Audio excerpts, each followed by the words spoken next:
우리 함께 봉독한 말씀을 통해서 사랑하는 이의 행적 11번째 시간으로 평강을 주시는 예수님이라는 제목으로 말씀을 나누도록 하겠습니다. 맛집을 소개할 때 이런 얘기를 많이 하더라고요. 우리 집은 한 번도 안 온 사람은 있어도 한 번 온 사람은 없습니다. 어쩌면 예수 그리스도가 그러지 않나 생각이 들어요. 예수님을 만나면 사랑할 수밖에 없는 그분.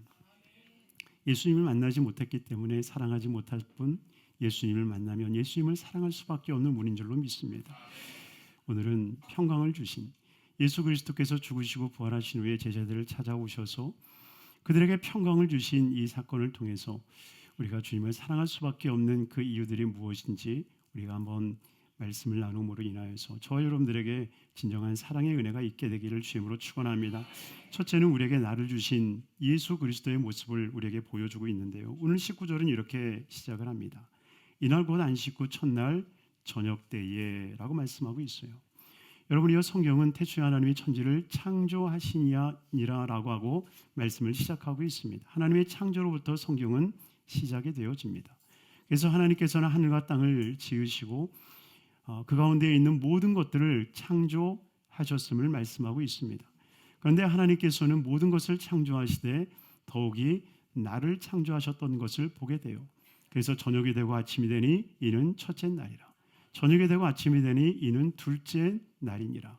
주님께서는 이 날들을 주님께서는 만들어 주시고 이 날들 속에 하나님의 거룩한 창조물을 두셨다라고 하는 거예요.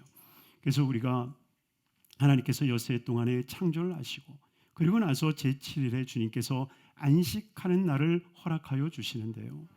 여러분, 안식도 하나님의 창조입니다. 할렐루야. 우리가 문화재를 구분할 때에도 유형 문화재가 있고 무형 문화재가 있지 않습니까? 그래서 눈에 보여지는 그 문화재가 있고 보이지 아니하는 문화재가 있는 것처럼 창조에도 하나님이 지으신 것이 우리 눈으로 보여지는 창조물이 있고 보이지 아니하는 창조물이 있는데 바로 그 중에 한 가지가 안식이라는 거예요. 그래서 하나님께서는 모든 것을 지으시고 모든 사람들로 하여금 안식하게 하여 주셨는데, 그러나 마귀가 이 세상에 들어옴으로 말미암아 죄를 범하게 하고 죄로 인하여서 죽음이 들어오고 죽음의 공포가 들어오면서부터 안식함이 사라지기 시작했다라고 하는 거예요. 그러니 하나님의 이 창조가 악한 원수 마귀로 인하여서 파괴되어질 때에 하나님은 그것을 내버려 두지 아니하시고 바로 새 날을 창조하여 주셨는데, 바로 그것이 우리가 지키고 있는 이 거룩한 주일인 줄로 믿습니다. 하나님께서는 홀로 두지 아니하시고 함께하는 세상을 만들었습니다. 마귀들은 하나님을 흉내냅니다. 그래서 하나님께서 없는 것을 있는 것 같이 부르시는 것처럼 마귀들은 있는 것을 없는 것처럼 부른다니까요. 그래서 우리가 두려움으로 만들어 놓았던 그 공포의 공간들, 여러분, 이 공간에 매여 살게 하는 거예요. 여러분, 하나님은 낮을 만드시고 밤을 만드셨어요. 하나님은 그 밤을 공포의 밤으로 만들지 않으셨습니다. 그 밤은 우리에게 쉼을 주시기 위해서 주님이 창조하신 거예요. 그래서 그 밤에 이슬이 내리잖아요. 그 이슬을 내려서 온 땅을 촉촉히 적시지 않습니까? 그리고 그 밤에 달빛을 허락해 주셔서 우리로 나아갈 수 있는 길을 보여주시는 거예요. 그러니 사랑하는 성도님들이요, 하나님께서 우리에게 허락하신 이 밤도, 이 안식하지 못하고 지나온 이 밤도 오직 예수님을 만나면 예수 안에서 새 날이 될 줄로 믿습니다. 그 날을 창조하신 하나님께서 우리에게 새 날을 허락하여 주시고 그 날에 더욱더 복되어지는 삶을 이루는 우리 모든 성도님들의 삶이 되기를 주님으로 축원합니다. 두 번째는 우리에게 평강을 주시는 예수 그리스도를 우리에게 보여주고 있어요. 오늘 19절 말씀을 다시 한번 읽도록 하겠습니다. 이날 곧 안식 후 첫날 저녁 때에 제자들이 유대인들을 두려워하여 모인 곳에 문들을 닫았더니 예수께서 오사 가운데 서서 이르시되 너희에게 평강이 있을지어다. 아멘.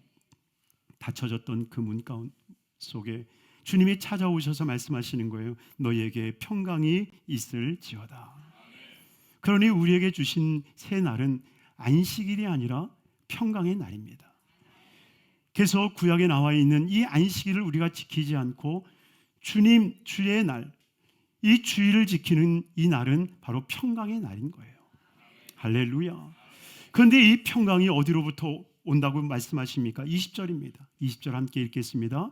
이 말씀을 하시고 손과 옆구리를 보이시니 제자들이 주를 보고 기뻐하더라. 여러분, 세상의 평화는 어디서 옵니까? 여러분, 팍스로마라고 하는 말을 많이 듣지 않습니까? 힘이 세상의 평화를 지배한다는 거예요. 그래서 어쩌면 많은 나라들이 군사력을 키우는 이유가 뭐겠습니까? 우리의 군사력이 이 나라를 지킨다라고 여기는 것 아니겠습니까? 그래서 우리나라도 국방에 대해서 많은 예산을 투자하는 이유가 바로 그런 것이다라고 생각이 들어요. 어쨌든 이 남북이 아직까지는 갈라져 있고 아직까지는 위협이 있는 그러한 상태이기 때문에 국방을 더욱 키워나가는 것 아니겠습니까? 그런데 분명한 것은 힘의 논리는 반드시 힘으로 제압될 수 있다는 거예요. 그러니 내가 강하다 할지라도 나보다 강한 상대가 일어나면 그 평화는 깨어질 수밖에 없는 거죠. 그러기에 주님이 주시는 평화는 세상과 다른 이유가 바로 여기에 있는 거예요. 예수님이 주신 평화는 바로 예수 그리스도의 죽으심, 그 십자가를 통하여서 우리에게 주시는 참된 평화이기 때문입니다. 세상 많은 사람들은 자기의 상처와 치부를 드러내는 것은 원치 않으세요. 그럼에도 불구하고 예수님께서 부활의 영광으로 제자들을 찾아오셨을 때에 손과 옆구리를 보여주셨다라고 하는 건 뭐예요? 예수님이 십자가에 달려 돌아가셨던 그 모습 그대로 제자들에게 찾아온 것을 말씀하지 않습니까? 여러분, 이 모습은 지금 예수님이 부활의 모습이에요. 여러분, 그런데 예수님께서는 부활하셨어요. 부활의 영체세요. 그 부활의 거룩한 모습으로 제자들에게 나타나셨어요. 그런데 십자가에 못 박히신 모습은 그대로입니다. 여러분, 하나님께서 예수님을 부활시킬 때에 그 못자국 난 손 회복시킬 수 없었을까요?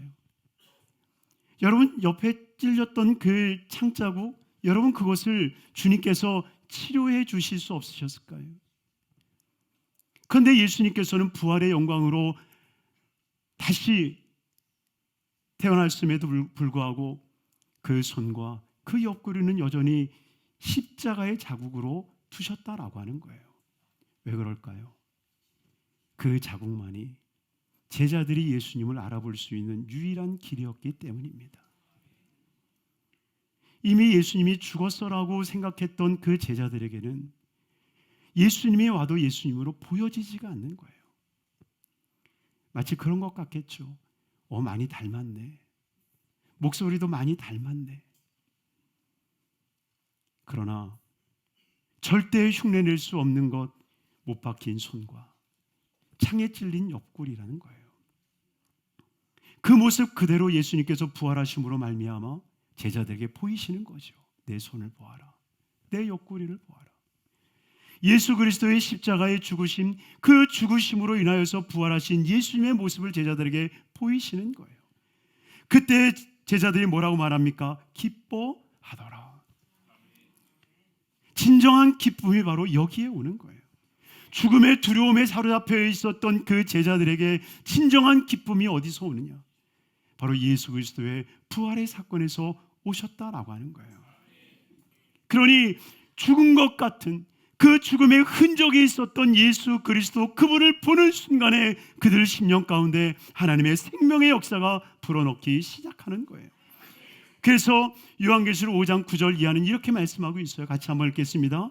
그들이 새 노래를 불러 이르되 두루마리를 가지시고 그 인봉을 떼기에 합당하시도다. 일찍이 죽임을 당하사 각 족속과 방언과 백성과 그 나라 가운데서 사람들을 피로 사서 하나님께 드리시고 그들로 우리 하나님 앞에서 나라와 제사장들을 삼으셨으니 그들이 땅에서 왕노릇 하리로다 하더라. 할렐루야. 여러분이 예수 그리스도께서 그 피 흘리심으로 말미암아 어떤 일을 행하십니까? 각 나라와 족속과 방언들을 예수 그리스도의 피로 사시는 거예요. 그리고 그들에게 무엇을 주십니까? 이 땅에서 왕노릇 하리로다. 할렐루야. 여러분, 하나님께서 천지를 창조하시고 아담과 하와에게 그것을 주시면서 이 세상을 다스리고 정복하라고 주님께서 축복하셨습니다.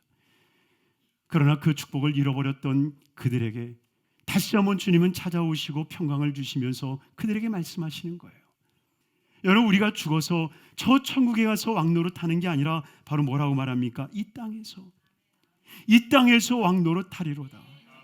그러니 우리가 예수를 믿고 예수의 죽으심과 예수의 부활을 믿는다라고 하는 것은 바로 우리가 죽어서 천국 간다라는 얘기가 아니라 우리가 가야 할 그 천국의 그 기쁨과 환희와 행복과 즐거움을 바로 이 세상에서 살아내는 것이 바로 부활의 신앙인 줄로 믿습니다.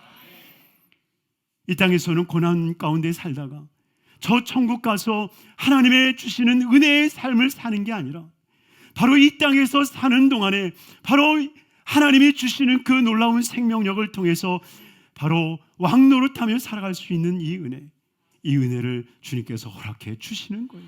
그러기에 우리는 늘 예수 그리스도의 십자가를 보는 삶이 되어야 됩니다. 예수 그리스도의 십자가를 통하여서 우리에게 주시는 참된 평강을 보게 되어지고 그 평강을 통해서 다시 한번 이 세상을 다스리고 정복할 수 있는 은혜를 누려야 될 줄로 믿습니다. 그래서 이사야 49장 15절은 우리에게 말씀하시죠. 같이 한번 읽겠습니다. 여인이 어찌 그 젖먹는 자식을 잊겠으며 자기 태에서 난 아들을 긍휼히 여기지 않겠느냐. 그들은 혹시 잊을지라도 나는 너를 잊지 아니할 것이라. 내가 너를 내 손바닥에 새겼고 너의 성벽이 항상 내 앞에 있나니. 아멘. 여러분, 하나님께서 내 손바닥에 너의 이름을 새겼다라고 하는 뜻이 뭐겠어요? 하나님 손바닥에 정재명, 내 아들, 뭐 이렇게 써놨다는 얘기예요? 아니죠. 바로 그 못자국 난 손바닥에 그 못자국이 바로 주님께서 우리를 증거하시는 거룩한 은혜라는 거예요. 바로 그 못자국 난 손길을 통하여서 우리가 진정 하나님의 아들임을, 자녀임을 주님은 보여주시는 것입니다. 그러니 사랑하는 성도님들이요, 정말 예수 그리스도의 십자가를 보시길 바랍니다. 예수 그리스도의 못자국 난 손을 보시기를 바랍니다. 우리를 위해서 찔리신 그 옆구리에 손을 넣어 보시기를 바랍니다. 단순히 예수님께서 나타나 주셔서 손과 옆구리를 보여주신 것이 단순히 믿으라고 말씀하시는 게 아니라 바로 그것을 통하여서 너희에게 평강이 임하고 그 평강을 통하여서 세상을 다스리는 권세를 다시 한번 주시고자 주님께서 역사하여 주셨다라고 하는 거예요. 그러니 마지막 세 번째로 주님께서 성령을 주시는 모습이 나오는데요, 바로 여기에 있습니다. 22절입니다. 같이 읽습니다. 이 말씀을 하시고 그들을 향하사 숨을 내쉬며 이르시되 성령을 받으라. 성령을 받으라. 왜요? 하나님이 주시는 평강은 단순히 우리의 눈에 응답받은 것으로 인하여서 누려지는 것이 아니다라고 하는 거예요. 지금 제자들은 아직도 문을 닫고 있어요. 유대인들로 인하여서 아직도 두려움에 사로잡혀 있다는 거예요. 아직도 그 실패의 절망감이 그들의 삶을 가득 메우고 있다는 거예요. 아직도 베드로는 예수님을 3번 모른다 부인하면서 저주했던 그 일들이 자기의 마음 가운데 아직도 남아있다라고 하는 거예요. 그럼에도 불구하고 남아있는 그 잔재들이 있음에도 불구하고 주님이 지금 나와 함께 계시기 때문에, 나를 위해서 죽으시고 나를 위해서 부활하신 그 예수 그리스도가 지금 나와 함께 계시기 때문에 나는 평안할 수 있다. 나는 승리할 수 있다.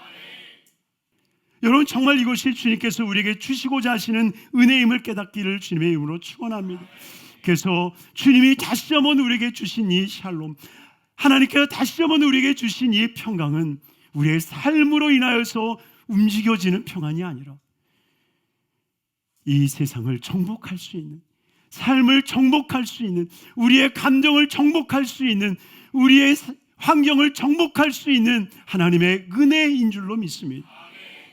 그러니 하나님이 주시는 이 놀라운 평강을 통하여서 능히 다스리고 정복하고 승리하는 우리 귀한 성도님들의 삶이 되기를 주님의 이름으로 축원합니다. 축원합니다.